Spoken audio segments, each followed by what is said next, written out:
Shalom Bapak Ibu dan Saudara semua, selamat hari Minggu dan selamat datang di channel YouTube MDC Magelang. Hari ini kita akan bersama-sama beribadah, tapi sebelum itu izinkan saya untuk menyampaikan beberapa kegiatan pada sepekan ini.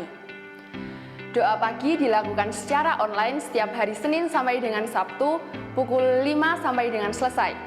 Juga doa malam dilakukan setiap hari pukul 8 sampai dengan selesai dengan ID Zoom di bawah ini. Kita tahu bahwa persembahan merupakan sebagian dari ibadah dan ucapan syukur kita kepada Tuhan, maka marilah kita memberikan yang terbaik pada Tuhan. Saudara dapat memberikan persembahan melalui nomor rekening yang berada di bawah ini. Demikian pengumuman yang dapat saya sampaikan. Tiba saatnya kita akan beribadah dan memuji Tuhan. Selamat beribadah. Shalom Bapak Ibu Saudara semuanya. Mari pada pagi hari ini kita mau memuji nama Tuhan. Kita mau menaikkan syukur kita kepada Tuhan. Seperti Yesus Allah yang sudah baik dalam kehidupan Bapak Ibu Saudara dan juga saya. Mari dengan penuh sukacita kita mau bersukacita di hadapan Kristus.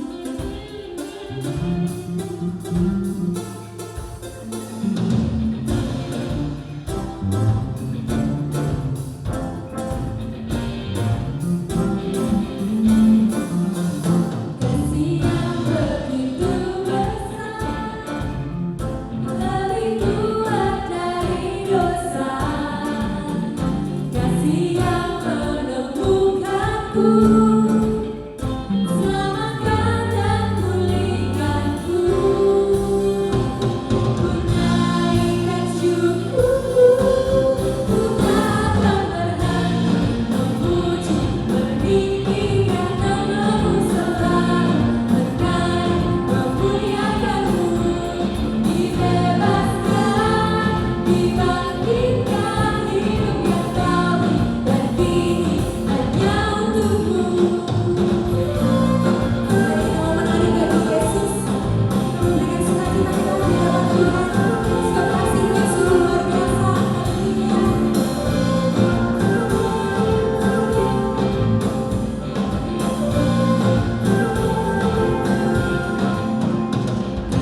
Tuhan pagi hari ini, biar kami boleh duduk diam Tuhan, kami dengar-dengar akan firman-Mu, dan biar firman-Mu boleh mengubahkan hidup kami, mengubahkan hati kami, dan firman-Mu Tuhan boleh menjadi terobosan atas setiap pergumulan kami ya Bapa.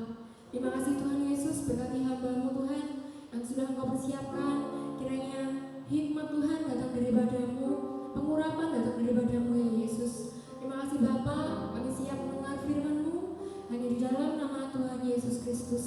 Haleluya. Amin.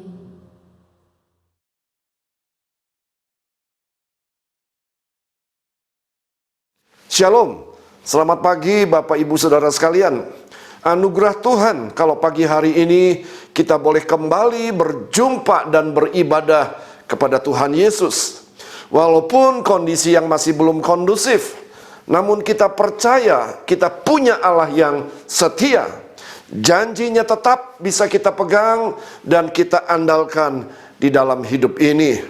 Ibrani 13 ayat 8 mengatakan Yesus Kristus tetap sama, baik kemarin maupun hari ini dan sampai selama-lamanya. Artinya sebelum pandemi, di tengah-tengah pandemi, bahkan sesudah pandemi, Yesus Kristus tetap sama. Dia adalah Allah yang sanggup melindungi dan memelihara kita semua secara sempurna. Haleluya. Bapak Ibu Saudara sekalian, saya berdoa dan berharap firman Tuhan pagi hari ini bisa menjawab segala persoalan saudara, sehingga saudara bisa mengalahkan segala tantangan-tantangan yang ada. Mari bersama dengan saya kita buka Alkitab kita di dalam Matius pasalnya yang ke-22 ayat 34 sampai ayatnya yang ke-40. Ayat yang ke-34. Ketika orang-orang Farisi mendengar bahwa Yesus telah membuat orang-orang Saduki itu bungkam, berkumpullah mereka.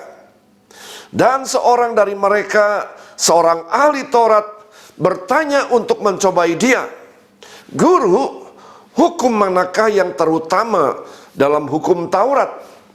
Jawab Yesus kepadanya, "Kasihilah Tuhan Allahmu dengan segenap hatimu, dengan segenap jiwamu, dan dengan segenap akal budimu." Itulah hukum yang terutama dan yang pertama. Dan hukum yang kedua yang sama dengan itu ialah, kasihilah sesamamu manusia seperti dirimu sendiri. Pada kedua hukum inilah tergantung seluruh hukum Taurat dan kitab para nabi.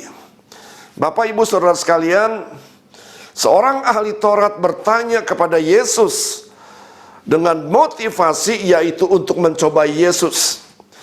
Namun di sini kita melihat apapun motivasinya, Yesus tetap menjawab dengan benar. Dari sekian banyak hukum, ahli Taurat ini bertanya kepada Yesus, hukum manakah yang paling terutama di dalam hukum Taurat? Bapak Ibu Saudara sekalian, dari 10 hukum Taurat yang diberikan Allah kepada Musa di Gunung Sinai itu, lalu diuraikan menjadi ketetapan-ketetapan lainnya yang dibuat sebagai peraturan. Semua berjumlah sebanyak 613 ketetapan atau peraturan. Sebagai contoh, hukum kelima dari 10 perintah Allah, kuduskanlah hari Sabat.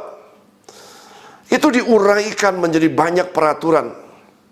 Tidak boleh bekerja pada hari Sabat, tidak boleh berjalan lebih daripada yang sudah ditentukan, tidak boleh menyembuhkan, dan lain-lain.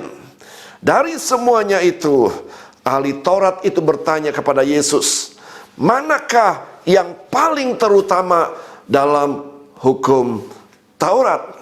Lalu Yesus menjawab kepadanya, kasihilah Tuhan Allahmu dengan segenap hatimu, dan dengan segenap jiwamu, dan dengan segenap akal budimu. Itulah hukum yang pertama. Dan hukum yang kedua, kasihlah sesamamu manusia seperti dirimu sendiri. Pada kedua hukum inilah tergantung seluruh hukum Taurat dan kitab para nabi. Bapak Ibu Saudara sekalian, siapakah ahli Taurat tersebut. Ahli Taurat adalah orang yang tahu akan firman Tuhan, hafal akan firman Tuhan. Bahkan titik komanya mereka mengetahuinya, saudara. Saya punya teman tunanetra, tidak bisa membaca Alkitab. Namun ia tertolong dengan adanya Alkitab suara. Karena sering mendengar, teman saya bisa tahu, saudara, kalau ada seseorang yang salah membaca Alkitab. Kenapa? Dikarenakan dia sudah hafal ayat-ayat di dalam Alkitab. Seperti itulah ahli-ahli Taurat tersebut. Dengan kata lain, mereka hafal ayat-ayat di dalam Alkitab. Mereka tahu firman Tuhan, namun mereka tidak pernah melakukannya, saudara. Kalau saudara hafal ayat-ayat di dalam Alkitab, namun tidak pernah melakukannya, maka tidak ubahnya saudara seperti ahli Taurat. Pagi ini saya berharap saudara tidak seperti ahli Taurat yang sekedar hafal dan tahu tentang firman, melainkan kita sebagai pelaku daripada firman Tuhan. Dan kasih kita kepada Allah akan semakin bertumbuh. Demikian juga kasih kita kepada sesama semakin bertumbuh. Jadi ada dua hukum yang mengatur kehidupan kita. Kasihilah Tuhan Allahmu dengan segenap hatimu, dengan segenap jiwamu, dan dengan segenap akal budimu. Dan kasihilah sesamamu seperti engkau mengasihi dirimu sendiri. Itulah hukum yang terutama dan yang pertama, dan tentunya kita harus melakukannya, saudara. Siapa di sini yang mengasihi Tuhan dengan segenap hatimu, dengan segenap jiwamu, dengan segenap akal budimu? Tepat dugaan saya, setiap saudara akan mengangkat tangan ketika saya ajukan pertanyaan tersebut. Mengasihi Tuhan tidak semudah yang saudara bayangkan. Sebab saudara, kata kasih yang dipergunakan di dalam kalimat kasihilah Tuhan Allahmu, itu dipergunakan dalam bahasa aslinya adalah agapau atau agape. Agapau itu kata benda, dan agape itu kata kerja. Dan kata kerja agape itu hanya dipergunakan oleh komunitas orang-orang Kristen. Di luar Kristen, mereka tidak mengenal apa yang namanya kasih agape. Kasih agape ialah kasih walaupun, atau kasih meskipun, atau cinta tanpa syarat. Kasihilah Tuhan Allahmu artinya kita diminta untuk mengasihi atau agape kepada Tuhan Allah, atau mengasihinya tanpa syarat. Contoh, saudara, mengasihi Tuhan tanpa syarat. Contoh yang dialami oleh Sadrak, Mesak, Abednego, di mana Raja Nebukadnezar membangun sebuah patung yang tingginya 60 hasta. Patung itu terbuat dari emas, dan setiap orang ketika mendengar ada aba-aba bunyi sangkakala seruling, maka semua orang itu harus sujud menyembah. Daniel 3 ayat yang keempat. Dan berserulah seorang bentara dengan suara nyaring, beginilah dititahkan kepadamu, hai orang-orang dari segala bangsa, suku bangsa, dan bahasa. Demi kamu mendengar bunyi sangkakala seruling, kecapi, rebab, gamus, serdam, dan berbagai-bagai jenis bunyi-bunyian, maka haruslah kamu sujud menyembah patung yang telah didirikan Raja Nebukadnezar itu. Ayat ke-6. Siapa yang tidak sujud menyembah akan dicampakkan seketika itu juga ke dalam perapian yang menyala-nyala. Ayat 16. Lalu Sadrak, Mesak, Abednego menjawab Raja Nebukadnezar, tidak ada gunanya kami memberi jawab kepada Tuanku dalam hal ini. Jika Allah kami yang kami puja sanggup melepaskan kami, maka ia akan melepaskan kami dari perapian yang menyala-nyala itu, dan dari dalam tanganmu ya Raja. Tetapi seandainya tidak, hendaklah Tuanku mengetahui ya Raja, bahwa kami tidak akan memuja dewa Tuanku, dan tidak akan menyembah patung emas yang Tuanku dirikan itu. Atau kata lain saudara, walaupun Allah tidak melepaskan aku akan tetap mengasihi Allah. Dengan kata lain, walaupun Allah tidak menyembuhkan aku akan tetap mengasihi Allah. Dengan kata lain, walaupun Allah tidak menolong aku akan tetap mengasihi Allah. Untuk bisa mengasihi seperti ini, kita harus terlebih dahulu menerima kasih Allah. Sebab orang yang belum menerima kasih Allah tidak mungkin bisa mengasihi Allah dengan segenap hati, jiwa, pikiran, dan akal budi. Dengan kata lain, orang Kristen yang belum lahir baru, orang Kristen yang belum bertobat, tidak mungkin bisa mengasihi Allah dalam bentuk kasih agape. Sebab Allah lebih dahulu mengasihi kita tanpa syarat. Yohanes 3 ayat 16, karena begitu besar kasih Allah akan dunia ini, sehingga ia telah mengaruniakan anaknya yang tunggal, supaya setiap orang yang percaya kepadanya tidak binasa, melainkan beroleh hidup yang kekal. Roma 5 ayat 8, akan tetapi Allah menunjukkan kasih-Nya kepada kita, oleh karena Kristus telah mati untuk kita ketika kita masih berdosa. Artinya cinta kasih Allah tidak bersyarat. Justru saat kita berdosa, kita menerima kasih Allah. Itulah namanya agape. Jadi kita bisa mengasihi Allah karena Allah terlebih dahulu mengasihi kita. Hanya orang yang mengenal kasih Allah dan mengalami kasih Allah yang bisa mengasihi Allah secara agape. Di luar itu, orang tidak bisa mengasihi Allah dengan segenap hatinya, dengan segenap jiwanya, dengan segenap akal budinya. Kata segenap artinya sepenuhnya.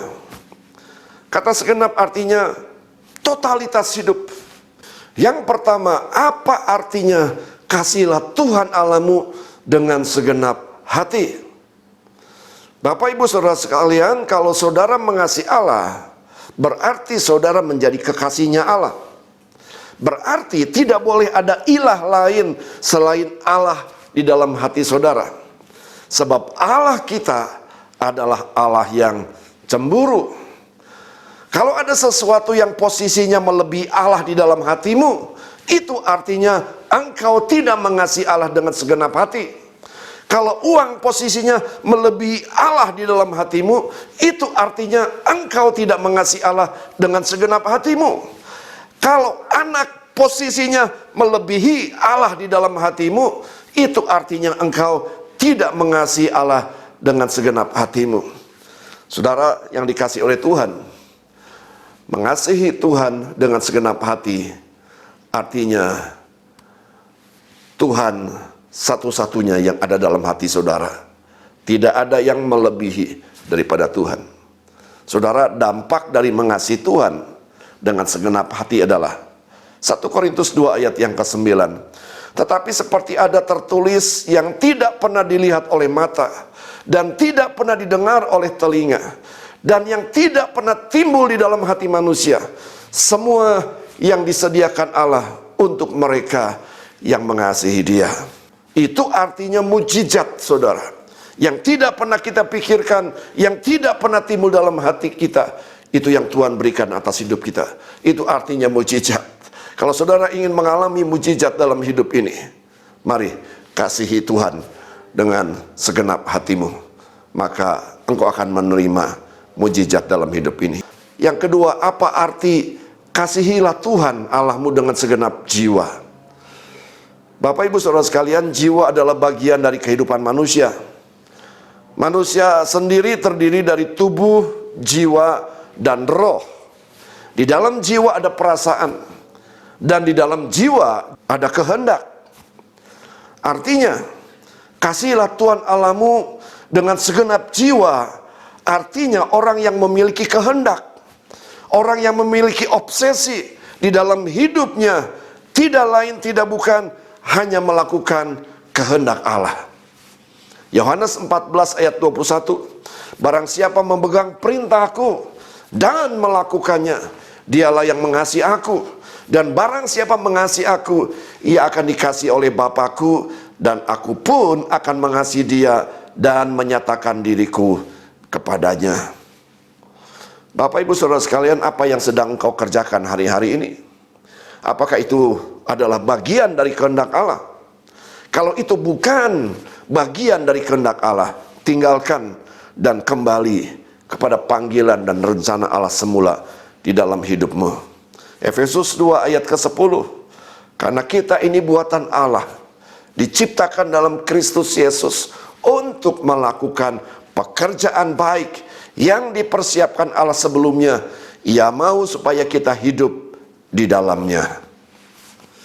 Yang ketiga, Bapak, Ibu, Saudara sekalian, kasihilah Tuhan Allahmu dengan segenap akal budimu. Amsal 3 ayat ke-5, percayalah kepada Tuhan dengan segenap hatimu, dan janganlah bersandar kepada pengertianmu sendiri. Tuhan ingin kita bisa mengasihi Tuhan dengan segenap akal budi atau dengan segenap pikiran kita. Caranya bagaimana, saudara? Caranya kita harus berubah dahulu akal budi kita. Roma 12 ayat 2, janganlah kamu menjadi serupa dengan dunia ini, tetapi berubahlah oleh pembaharuan budimu, sehingga kamu dapat membedakan mana kehendak Allah, apa yang baik, yang berkenan kepada Allah, dan yang sempurna. Bapak, Ibu, Saudara sekalian, Allah ingin kita mengasihi Dia dengan segenap akal budi kita. Caranya, kita harus berubah. Jangan menjadi serupa dengan dunia ini, tetapi berubahlah oleh pembaharuan budimu, sehingga kamu dapat membedakan manakah kehendak Allah, apa yang baik, yang berkenan kepada Allah, dan yang sempurna. Bagaimana caranya bisa mengubah akal budi? Baca firman Tuhan, renungkan firman Tuhan, lakukan firman Tuhan, dan perkatakan firman Tuhan. Maka akal budi kita akan berubah. Dengan segenap akal budi, kita bisa mengasihi Tuhan. Bapak, Ibu, Saudara sekalian, kedua hukum ini sangatlah penting untuk kita lakukan di dalam hidup ini. Minggu depan saya akan sampaikan khotbah tentang hukum yang kedua, yaitu mengasihi sesama manusia seperti mengasihi dirimu sendiri. Saya percaya hidup kita akan berubah. Kasih kita akan bertumbuh kepada Tuhan. Semakin dewasa di hadapan Tuhan, semakin mengasihi Tuhan. Amin. Mari Bapak, Ibu, Saudara sekalian, kita akan mempersiapkan hati kita untuk bisa ambil bagian dalam perjamuan kudus pada pagi hari ini. Alkitab mengajarkan kepada kita sebelum kita ambil bagian dalam perjamuan kudus, kita diminta untuk menguji hati kita terlebih dahulu. Apakah kita layak atau tidak untuk mengambil perjamuan kudus? Jadi barang siapa dengan cara yang tidak layak makan roti atau minum cawan Tuhan, ia berdosa terhadap tubuh dan darah Tuhan. Karena itu hendaklah tiap-tiap orang menguji dirinya sendiri, dan baru sesudah itu ia makan roti dan minum dari cawan itu. Karena barang siapa makan dan minum tanpa mengakui tubuh Tuhan, ia mendatangkan hukuman atas dirinya. Sebab itu banyak di antara kamu yang lemah dan sakit, dan tidak sedikit yang meninggal. Kalau kita menguji diri kita sendiri, hukuman tidak menimpa kita. Bapak, Ibu, Saudara sekalian, syarat pertama bagi setiap kita yang mau ambil bagian dalam perjamuan kudus adalah hati ini harus bebas dari yang namanya kepahitan dan kebencian. Masih ada waktu untuk kita berdamai terlebih dahulu, dan setelah itu kembali untuk ambil bagian dalam perjamuan kudus. Syarat yang kedua, bagi yang mau ambil bagian dalam perjamuan kudus adalah orang tersebut sudah bertobat atau sudah lahir baru. Jadi anak kecil dilarang, atau orang yang belum bertobat dilarang ambil bagian dalam perjamuan kudus. Syarat yang ketiga adalah orang tersebut harus membereskan dosa terlebih dahulu, dan tidak ada dosa yang masih disimpan yang belum dibereskan sebelum ambil bagian dalam perjamuan kudus. Kalau masih ada dosa yang disimpan dan belum diakui, masih ada kesempatan datang kepada Yesus terlebih dahulu untuk meminta ampun. Sebab Alkitab katakan, jika kita mengaku dosa kita, maka Ia adalah setia dan adil, sehingga Ia akan mengampuni segala dosa kita dan menyucikan kita dari segala kejahatan. Mari Bapak Ibu Saudara sekalian, kita ambil perjamuan kudus ini dengan sikap hati yang benar, supaya perjamuan kudus ini sungguh-sungguh mendatangkan berkat yang besar. Makna yang sesungguhnya saat kita ambil bagian dalam perjamuan kudus adalah kita diminta untuk mengingat kematian Yesus di atas kayu salib 2020 tahun yang lalu. Tubuhnya hancur, darahnya tercurah. Dia lakukan karena dia mengasihi saudara dan saya. Mengapa dia harus mati di kayu salib? Karena tidak ada cara lain. Satu-satunya cara untuk menyelamatkan saudara dan saya adalah Yesus harus mati di atas kayu salib. Mari kita ambil roti yang sudah dibagikan oleh setiap ketua kesan dan mengangkatnya tinggi-tinggi sambil mengingat peristiwa 2020 tahun yang lalu. Roti ini melambangkan tubuh Yesus yang terpecah-pecah di atas kayu salib.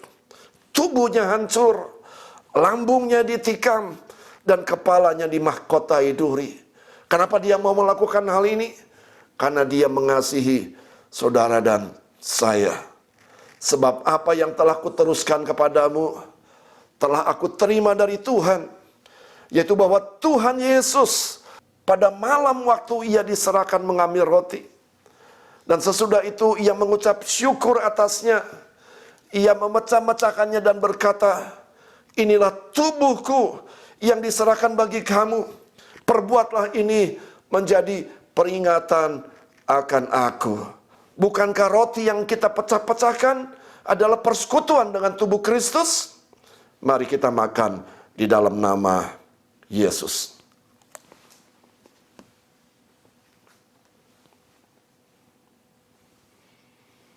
Mari kita angkat cawan anggur ini yang melambangkan darah Yesus. Dia dicambuk. Dan setiap kali dicambuk ada daging yang tercabik. Darahnya tercurah. Darah yang sanggup menyucikan. Darah yang sanggup mengampuni setiap dosa pelanggaran. Bahkan darahnya sanggup menyembuhkan. Oleh bilur-bilurnya kamu disembuhkan. Demikian juga ia mengambil cawan sesudah makan. Lalu berkata, cawan ini adalah perjanjian baru yang dimeteraikan oleh darahku. Perbuatlah ini setiap kali kamu meminumnya menjadi peringatan akan aku. Sebab setiap kali kamu makan roti ini dan minum cawan ini, kamu memberitakan kematian Tuhan sampai ia datang. Bukankah cawan pengucapan syukur yang atasnya kita ucapkan syukur adalah persekutuan dengan darah Kristus? Mari kita minum di dalam nama Yesus.